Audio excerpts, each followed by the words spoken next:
Bo Nix is going to be QB1, period. We know that there was a wonderful little get-together, as there often is, with quarterbacks and receivers. Jared Stidham is the veteran, put that together, but Bo Nix, Zach Wilson were there as well, some of the receivers. The idea for Nix's success also revolves around who he can throw to, and joining us to discuss it is Cody Roark, Mile High Sports, and the host of the Locked On Broncos podcast. Cody, thank you for the time. I know you are traveling, so we really appreciate it. But by this time next week, the Broncos rookies will have reported to training camp, and you look at the wide receiver situation. Start with Courtland Sutton, but after Courtland Sutton, everything is a question mark. Jerry Jeudy was traded. Marvin Mims has supposedly a larger role, but the guy that was second on the team in receiving touchdowns is Brandon Johnson, and I think fans might not know who he was if he was sitting in their living room. What makes you think this core of wide receivers will step up? Is there a particular player, or do you think they do it by numbers? I think it'll be a numbers game for them. Obviously, this upcoming season, I'm a little higher on the Broncos receiver room right now than I think probably most people. I think with Courtland, with Tim, and this is all granted under the assumption that these guys stay healthy, right? Courtland, Tim, Marvin, the expanded role. We saw some things at OTAs and minicamp in terms of how Sean Payton planned to use him. Can't go into, quite detail on that. We're not allowed to, but I mean, if it pans out and everyone stays healthy, it could be exciting. And then obviously free agent acquisition, Josh Reynolds being thrown in the mix was the most consistent receiver that we saw during OTAs, during minicamp. And look, he's not going to be the premier top option for them, but if he's their fourth option or even their third option, it could spell some really exciting things here for Denver's offense, which, look, their passing offense last year wasn't very effective in terms of generating passing first downs. I mean, it was almost like pulling teeth to be able to get a first down in the passing game. Now, while Russell Wilson's numbers from a touchdown to interception ratio were much better, their overall effectiveness in terms of being able to pick up first down, sustain drives in the passing game, it wasn't very consistent. It wasn't very good. It was one of the bottom-ranked ones in all the National Football League. I think early on, from what I've seen from Bo Nix, operating under the assumption he does win the starting job, that is, I think you're going to see that carryover. I think you're going to see the Broncos still attack behind the line of scrimmage. I think you're going to see them be able to attack the short to intermediate at 5 to 15 yards. And then the deep ball. I mean, so many people talk about Bo Nix, he doesn't have the arm strength. I think a lot of these people will be very surprised this upcoming season to see how he gets the ball out of his hands, the trajectory, the placement, and also the velocity in terms of where he puts it to where only the receiver can get it. Saw that consistently during OTAs. And then, there's a wide variety of guys. I think they carry 5 on the active roster this upcoming season. It could be 6 if you factor in the new kick return rules that obviously the Broncos want to specialize in, especially if you don't want to put Marvin Mims in there full-time if he's got a bigger offensive role. Jalen Virgil is a guy that's going to be, you mentioned Brandon Johnson, little Jordan Humphrey, Michael Bandy, and under the radar name for Broncos fans to pay attention to is David Sills the fifth, number 87. You had a chance to see him a little bit during OTAs and minicamp. Denver has 3 proven guys here at wide receiver in the NFL. Hopeful that you can get Marvin Mims there. And then everybody else, I think there's unproven talent, which could excite people or it could fall flat. Cody, you mentioned Josh Reynolds and talked about how if he was the fourth option or so, the Broncos would be in good shape. 40 catches, 608 yards, 5 touchdowns last year. All of those would have been second on the Broncos behind only Sutton. To my mind, he is the clear number 2 option. He's got to be the guy starting opposite, especially given the free agent situation. But it sounds like you may see things differently. If Reynolds is going to be number 4 in the pecking order, who's 2 and 3?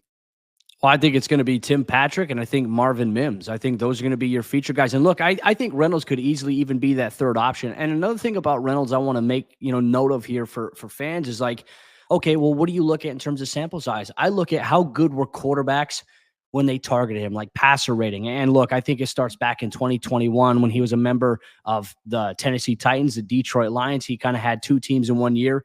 90.2 as a member of the Titans, 88.4 as a member of, obviously, Detroit that one year. And then you go through and you see it, 95 passer rating for him in 2021, 99.5 in 2022. And then last year, Jared Goff had a passer rating of 113.3 when looking Josh Reynolds' way. And look, he's a role player. He's a guy that's not going to be asked to be your number 1 option. But I think when you can have him step up in that type of situation, I do think that he will come up big. But I do think, look, as long as Tim Patrick, who I thought looked really good during OTAs and minicamp, as long as he stays healthy, Courtland Sutton is healthy, I think there's going to be some production from that Broncos receiver room that we haven't seen in several years. And look, I know we're banking on the fact, hey, we hope everyone could stay healthy. Training camp obviously has been not kind to Denver the last couple of years in terms of season-ending injuries. There's that, and for all that you and Shawn both described, there is still the question, who can stretch the field? It's not Tim Patrick. It's not really Courtland Sutton. Not Josh Reynolds. And it's not Josh Reynolds either. Who can stretch the field and be a legitimate and semi-regular threat at the wide receiver position? I think Marvin Mims, quite honestly. And look, last year we saw in that one game, we saw him finally use downfield. It was, 2 catches, $113 and a touchdown. Second half, didn't see a single target after that against the Commanders when the Broncos blew that lead there. That was a frustrating game for a lot of Broncos fans. You have him, but not only is he going to be the vertical speed, deep ball type of guy, but I think he's going to be, Sandy, that guy that Sean Payton is going to work across the middle of the field. You're going to work him in space, and you're going to try to catch him the ball, get him the ball at around 7 to 8 yards, sometimes maybe even longer on deep drags. And then his speed's going to do damage down, the rest of the field. That's the vision here for Marvin Mims. Got to see a little bit of that during OTAs. And obviously, I think there are some exciting things coming up with Marvin. He's going to be one of the players to watch. So much of me wonders if they do carry the additional receiver, like I mentioned earlier, because of the fact, like, if Marvin's going to have a bigger role on offense, you need him there. You need him there considering the injury history of some of the other guys at the position. And you can have another guy. You could even have a running back or a guy like Jalen Virgil. You can have those guys return kicks for you and have those roles there specifically on special teams, even though Marvin is a legitimate option to be able to take a kick return back anytime he touches the ball. You want that dynamic, but if you have a bigger vision for the offense, I would protect Marvin from that. Yeah, obviously, all pro level returner in Marvin Mims, one of the very few talents recognized at the end of the season. But Sean Payton's the same. Offensive coordinator Joe Lombardi is the same. I know the quarterback situation is different, but if this is the vision for Mims on an offense that was stagnant last year, why didn't he get the chance to do this last season? Yeah, great question. I think there was a lot of differences, a lot of cooks in the kitchen, so to speak, in terms of how the Broncos offense is going. And look, I mean, there's a reason that they moved on from Russell Wilson, and Russ had a better year, but there were times where Russ wasn't meshing well with Marvin Mims. I know there was something that had come out last year about a fan talking to Marvin, and Marvin had said something like, he doesn't throw me the ball. And look, that was true. Like, there were times where Russell Wilson missed. I don't know how many times I went back on film and watched Marvin's wide open, or he's hitting a break, at the top of his route. The DB bites on it. It's like, wow, there's a big play there. There's a big opportunity there. Russ just didn't see it. I guarantee you a guy like Bo Nix is going to see that consistently. He's going to find him. I mean, if you look at Bo's tape at Oregon, I mean, even with Troy Franklin and his brother Tej Johnson, they did a lot of those things in terms of attacking the middle of the field and seeing guys that have speed breaking across the middle. That was not the element there. And look, even Sean Payton said we had so many different guys there. You had Courtland, who obviously was 10 touchdowns on the year, saw a high volume of targets. They were really trying to get Jerry Jeudy going because they wanted to see what they had out of Jerry. And Marvin kind of took a backseat on that. And Sean Payton said, hey, that's on me as a coach. That's on us as a staff. And we didn't do a good enough job. And I think there is a concerted effort this year that you're going to see Marvin Mims getting a lot of touches for the Broncos. Not to belabor the point, but you're exactly right. That's the one subject on which Payton seems open to some semblance of criticism and entertains the question rather than dismissing it or the premise of the question out of hand. And my question is, first of all, you said there are a lot of different ideas and suggestions rolling around. None of them were coming from Russell Wilson. I think we can be pretty sure of that.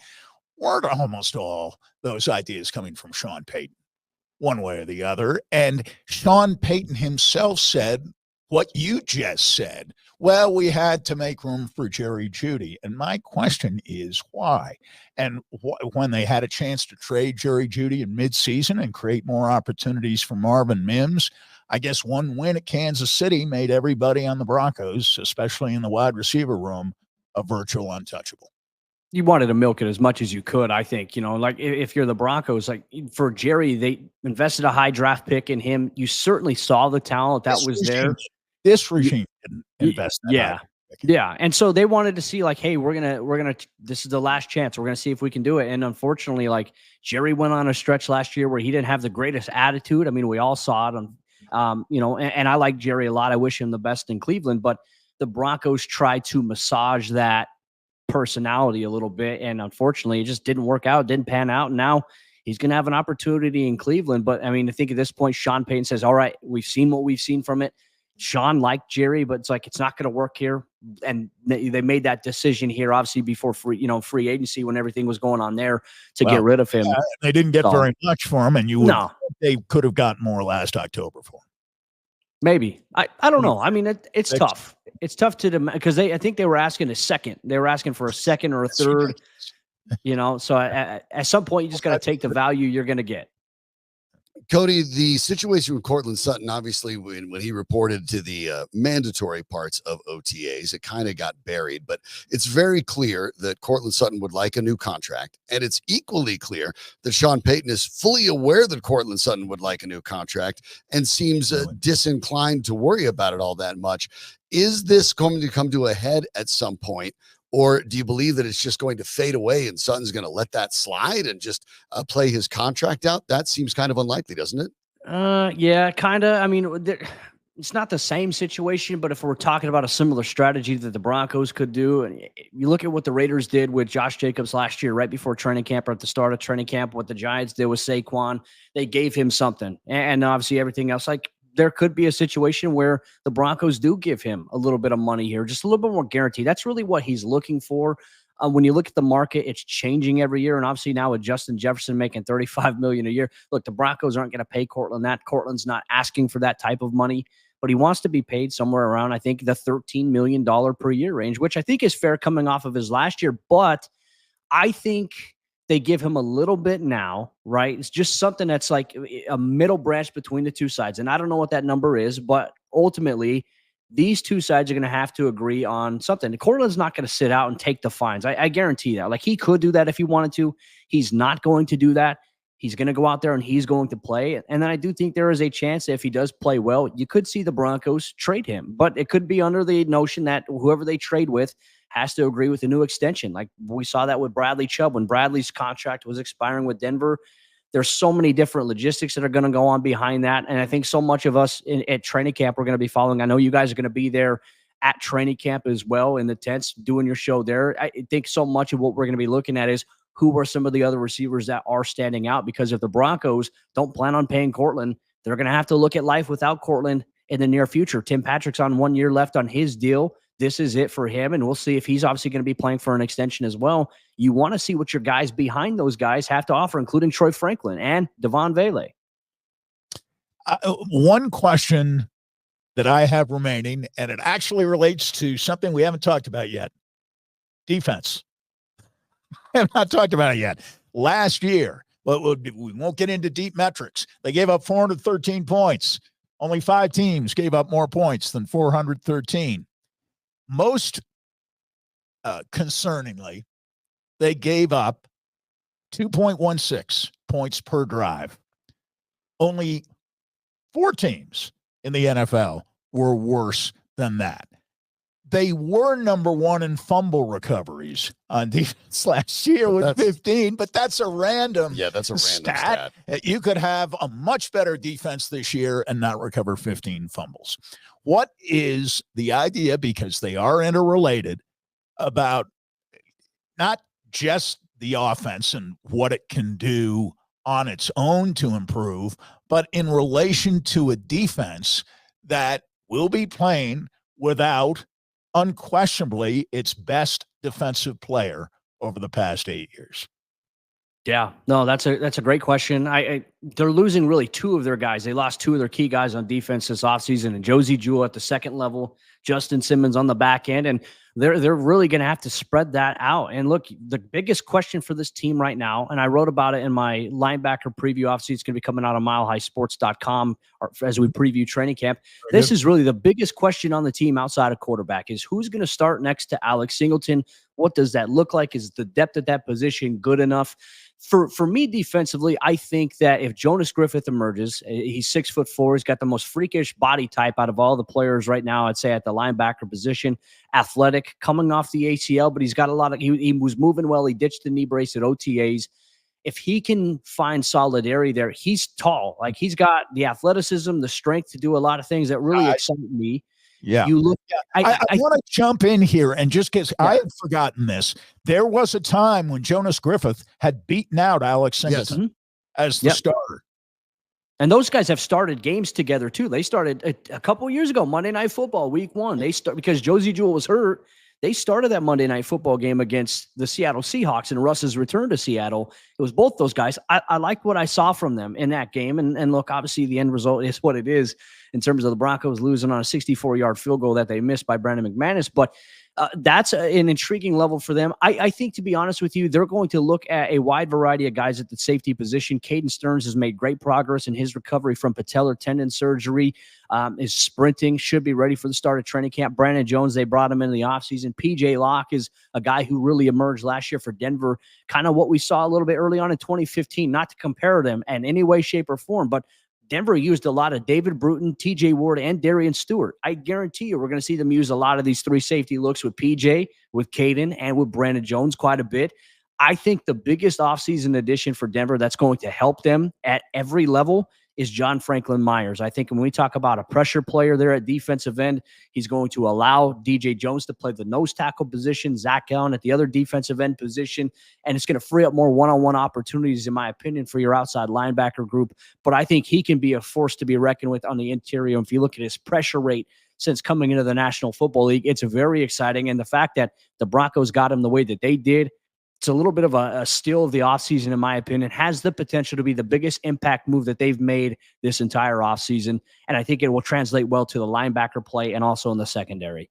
And keep in mind, when you talk about a guy like Franklin Myers, the Broncos were the 3rd worst team in the league in giving up rushing yards, 137.1 per game. The defensive line play has to be better, getting DJ Jones back in the middle, where he was a proven run stuffer with the 49ers prior to joining the Broncos, is probably a big part of that equation. He is Cody Roark, the lead writer for the Denver Broncos on My Life Sports and the host of the Locked On Broncos podcast. You can check those out wherever you get the podcast, and of course get all of Cody's work, because training camp's going to be upon us. Again, by this time next week, rookies will already be at Dove Valley. So make sure you give Cody a follow and check out all the work he does at My Life Sports. Thanks so much for the time, Cody. Appreciate it. Obviously, things are getting exciting. We have just a few more days, and then here we go. The NFL season's upon us. Yeah, it's going to be fun. Thank you so much for having me, and I'll see you guys next week. All right. Thanks so much, Cody Roark, joining us.